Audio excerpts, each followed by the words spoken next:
বিসমিল্লাহির রহমানির রহিম। আমি এখন ভেন্ডি কাটাচ্ছি।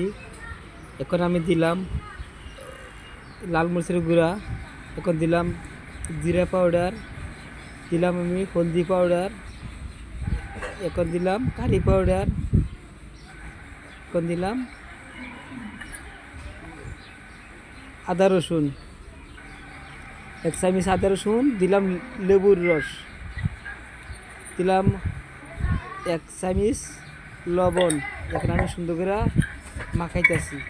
দেখেন কীভাবে মাখাইতেছি, আপনারা দেখেন, আপনারাও বাসা বাড়িতে এভাবে বানাইতে পারবেন।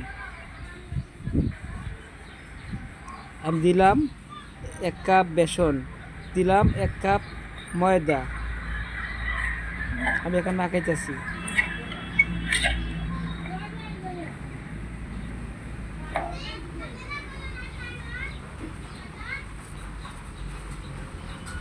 আমি একটা ফ্রাই প্যানে এখন তেল নিলাম, তেল গরম হয়েছে, আমি দিয়ে দিলাম।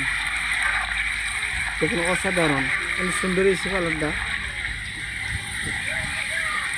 আপনারা একবার ট্রাই করবেন বাসা বাড়িতে, এরকম হয় কি না। সুন্দর করে লাগতাছি, পরে হয়ে গেছে, কিছু বাকি আছে।